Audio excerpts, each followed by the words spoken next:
Hi everyone. I wanted to do a video today on the Bible. And first I just wanted to place a few warnings. So the Bible is one big spell. It's literally a square attached with meaning, the Bible, and then within that is passages and texts of other meanings, right? So there's a lot of metaphors and it's really easy for someone to get lost.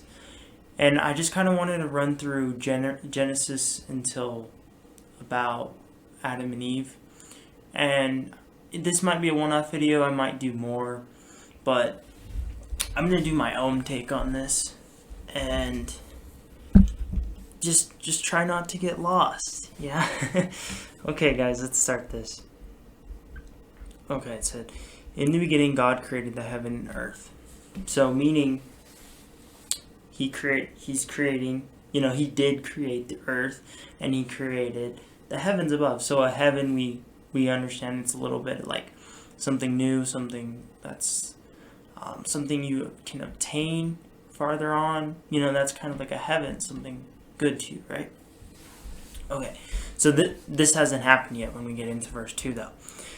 So it says, and earth was without form and void, and darkness was upon the face of the deep. And the Spirit God moved upon the face of the waters. Okay, so what he's saying here is the yin realm is no thing. It's no shape and form. It's nothing, right? So what he's doing here is he's trying to explain that the earth didn't exist at all, kind of thing. And so he went on the face of the deep, and he was on the waters. Okay, we'll get into what water is here in a minute. So, and God said, let there be light, and there was light. Okay, I kind of explained what light was. It's a creation, and it's an illusion or lens of some kind. And you can for that what you will in this. So, and God saw the light and thought it, and God saw the light that it was good, and God divided the light from the darkness. Okay, what he's meaning is he created something. Okay, so he shined light in this place, right? And then he split that from what you can't see, from the dark. He split it from the yin realm. So now he's creating like a masculine place, a left brain light thing, right? And God called the light, called the light day, and the darkness night, and the evening and the morning first day. Okay. And God said, let there be a firmament, sorry, I'm bad with words, in the midst of the waters, and let it divide the water from the waters. Okay, firmament it's a planet, it's a sphere, it's a orb, it's a place or thing, right? Okay, so what he's saying is he created some sort of planet shape, and he divided it from the water that he was in to the water that is now here. Okay? And that's why in space and time it's like this. It's a fabric. It's a wave. It's a water. It's a body of water. And there's individual ones. Or maybe they're all connected to the same thing, but we see them as split off a lot. So there's different bodies of waters, okay? And God made and God called firmament heaven, and evening and morning were the second day. Okay, now he's saying that's his heaven, is how I infer that. You can say it's your heaven too, but it's only your heaven because it was his heaven, right? Because we're made in his image. Okay. So, and God said, let the waters under the heaven be gathered together unto one place, and let the dry land appear, and it was so. Okay, so what he's saying, he said, let the waters under the heaven, right? So he created heaven already, but then he's also coming from the place he was at. Okay, and he's creating now land within that orb. So that thing it was no thing kind of thing. It was just some sort of parameter, if you will. And then now he's creating earth within that. And then, water too as well, like physical water that we see. And, he saw it was good. He saw that was good. And God said, let the earth bring forth grass and herb yielding. Okay, so now what he's doing right here is now he's giving it some sort of life. It's giving it, grass. It's giving it flowers, seed for like different types of fruit and different types of, everything, vegetables, fruits, everything. And the earth brought forth grass, herb. And he keeps saying it was good. And evening and morning were the third day. God said, let there be lights in the firmament of the heaven to divide the day from the night, and let them be the signs and for the seasons, for the days of the years. Okay, so now what he's doing is he said, let the firmaments of the heaven, to divide the day from the night. So what he's saying is he created these other planets around it now. And those other planets are, they're kind of marking where locations in space, like beyond our universe, right? It's marking places such as like the constellations. Okay, they're marking those. And then they're also doing a physical representation of, the seasons. It's in the physical representation of night and day, right? It's just the moon blocking the sun and stuff. This is what he's saying. And let them be lights in the firmament of the heaven to give light upon the earth. To give light upon the earth, and it was so. So what he's saying, so you can infer that the heaven is the sun. Is this planet's sun, so like logical terms, right? And that's the heaven, and that is giving light to earth, right where we're at now, but that's all later. And to rule over the day and the night, he divided the light from the darkness, and God saw that it was good. So now he just split off, he already split off what you can and can't see, and then now he's dividing it like in a physical representation here. So that's what I was talking about, right? Okay, God said, let the waters bring forth abundantly the moving creature in the half-life, and fowl that may fly above the earth in the open firmament of heaven. Okay, so what he's saying here is now he's adding lower life forms. He's allowing them to come live on his planet now. He there's birds, there's like boars, all these things, right? He's created whales, every living creature that moveth, and he's saying he brought that out of the water. And you can kind of, I'm not going to get too deep into like what water really is, but you can understand that now you're on different levels of existence, kind of thing. Okay, let the earth bring forth the living creature. Okay, yeah. The cattle, all that. The beasts. He thought this was all good things. And then he said, let us make man in our image. Well, who's us? You see, he's not talking to the animals. He's not talking to man, because man's not made. He's talking to other spirits. Other spirits that came here with him. You see, so right off the bat we know that God is not the only God, that there's multiple gods. That's what happened. Okay, he said, after our likeness, and let them have domain over the fish of the sea, domain over everything that is, within earth. So the creatures, the planet, the trees, all that. So they're going to be like the caretakers of that. So God created man in his own image. So he talked to the other beings about it, but he did it with, based upon himself. Okay, in the image of God created he him, male and female, created them. Okay. So he obviously made. Okay, so he made something that was from nothing. That's why it talks later like he brought there. So he brought something from nothing and made it, like a physical representation now. So he took the right and brought it into the left, kind of thing. So he made his like own spirit, like that was from his spirit, kind of thing. God blessed them. He said, be fruitful, replenish the earth, all these things, right? So just take care of it. They're the caretakers of this place now.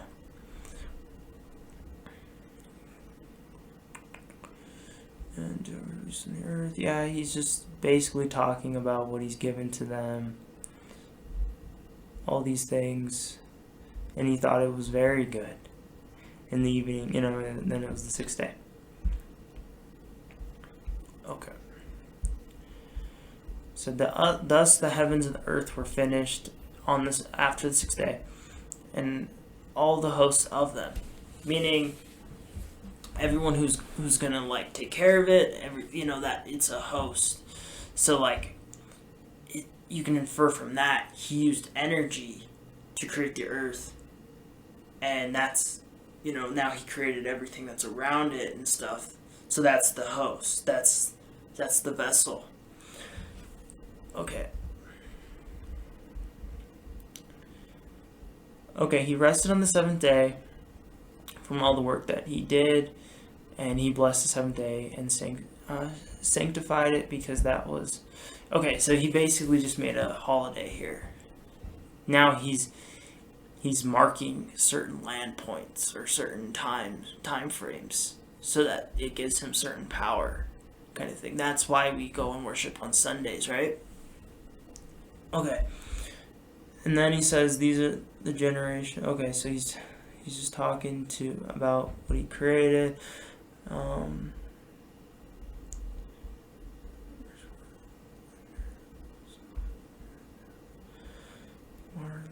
Okay, so he's just kind of taking care of it. I'm not going to get too deep. There's a lot of more metaphors than what I'm saying, but it just gets convoluted. Like you have to infer so many different things, and then you can kind of understand the basic idea of that. Okay, let's get to man. Okay, so he said, and the Lord God formed man of the dust in the ground, and breathed into his nostrils the breath of life, and the man became a living soul. So that's what I was talking about. He gave a part of himself, or part of his energy, and created another energy, right? So he gave him a soul. He gave him like a spirit, like not necessarily a spirit, but like something that he can like now act upon, because he's a new spirit, right? Okay. And the Lord God planted a garden in the eastward, Eden, and there he put the man whom he had formed. Okay, so he's taking care of the Eden, right?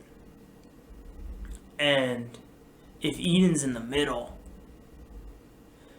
then you can infer that's the sun that he's talking about. That's the orb of the sun that he's saying. And so he starts talking about now also like different positions, so different directions, and like what they rule over. And he said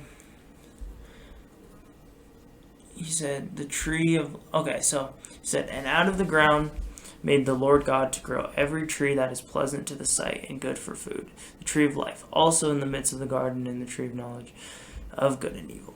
Okay, so he's saying there lies a tree which he used to bring like life, or it's like the physical representation of what he brought to this place, right? And the knowledge of good and evil we'll get into later. Okay, so he's talking about the four heads, so the directions and stuff.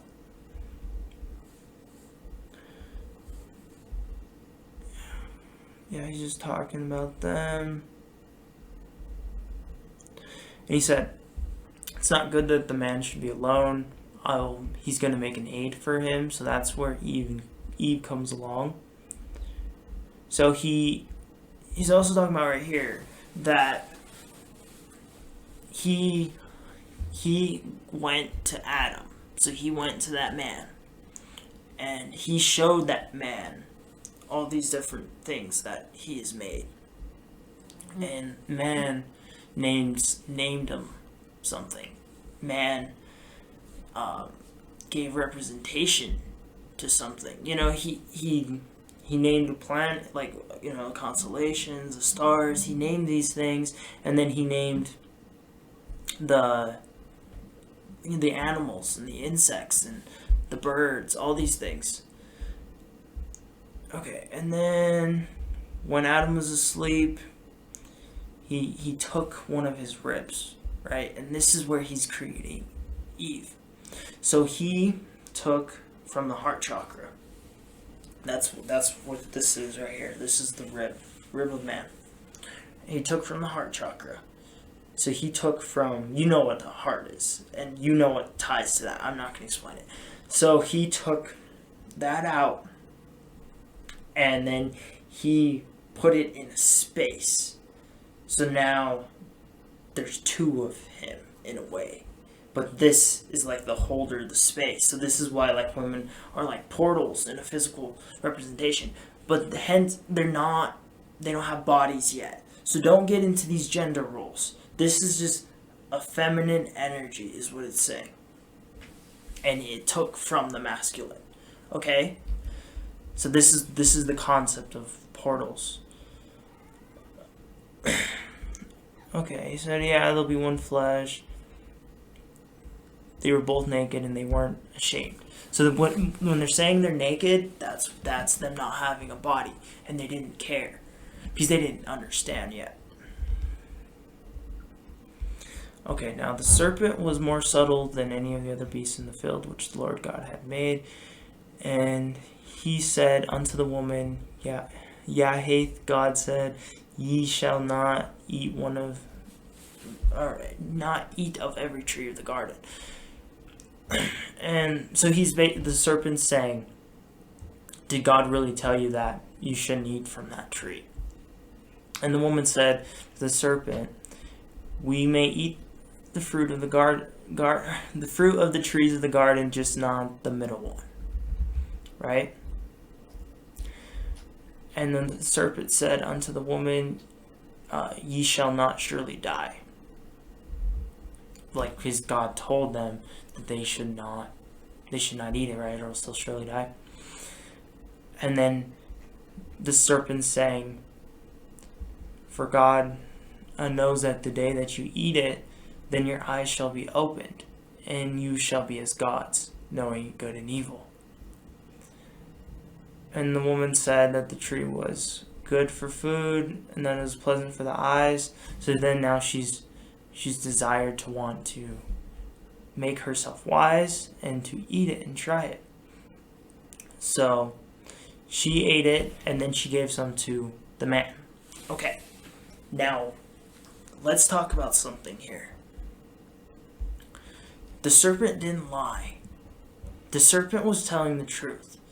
The serpent was cunning, though, so the serpent wanted to see what would happen too, because he couldn't eat it, right? So he told them, like, you will become like God if you eat the knowledge, right? So if you eat that fruit and you understand what good and bad is, meaning you understand right and left, you understand things now, you will understand that you can go and be free. You can go and you can do whatever you want, kind of thing, just as this God has, right? When it's talking about later that it'll say that the woman will say that she was deceived by the snake, but God didn't respond to that. He didn't lie. You see, that's like the biggest argument, and it's very simple. Like they told the truth. Okay, Okay, so it just keeps going about good and evil, and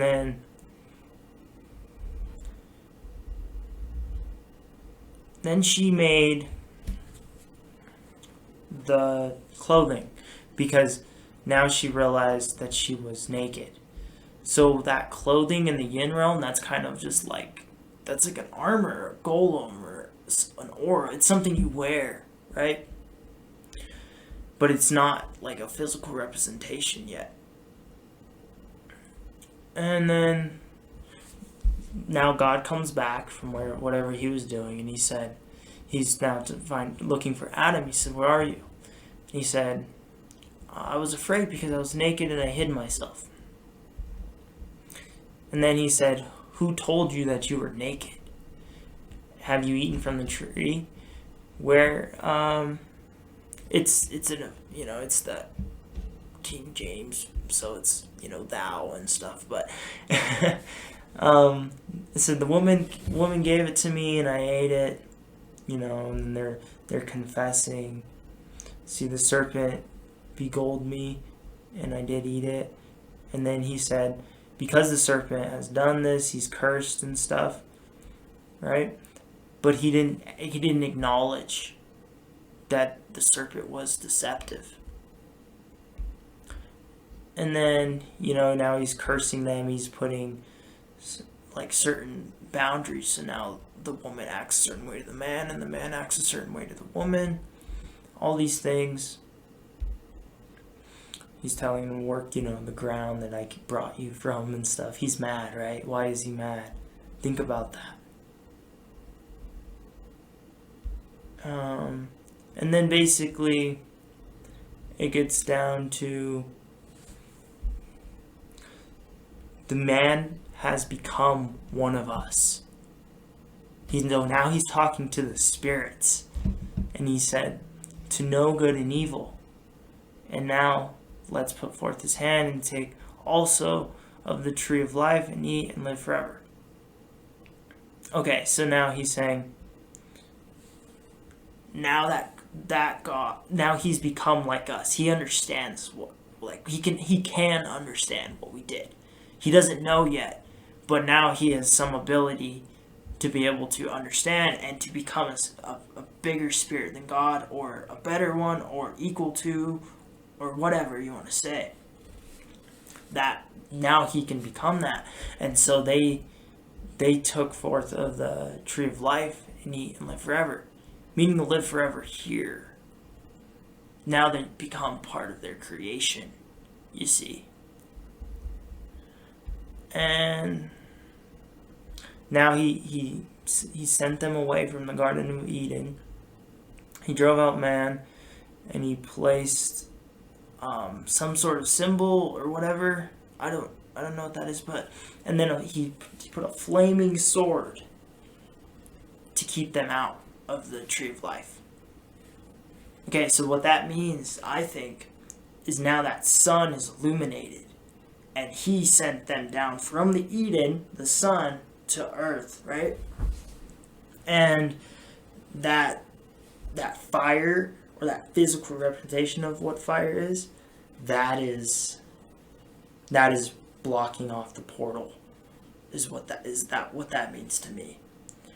And so we talked about how like he made these bodies water and he split them off, right? Why did he split it off? It's to keep you in. Okay? And so he knows that middle of this place, if you go in it, then you can go out of somewhere else. Is kind of what that's saying. You can go somewhere else. You don't have to stay on this plane of existence. So I'm gonna put some photos up, and you guys will kind of hopefully get the image a little bit.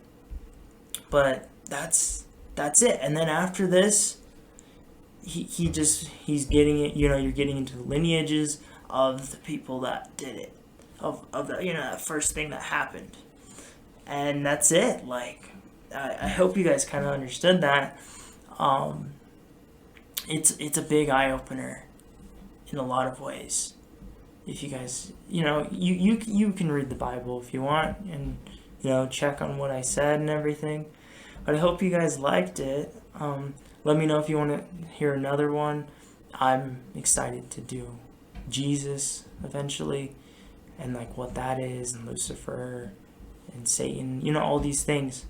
But that kind of puts a new spin on God, doesn't it?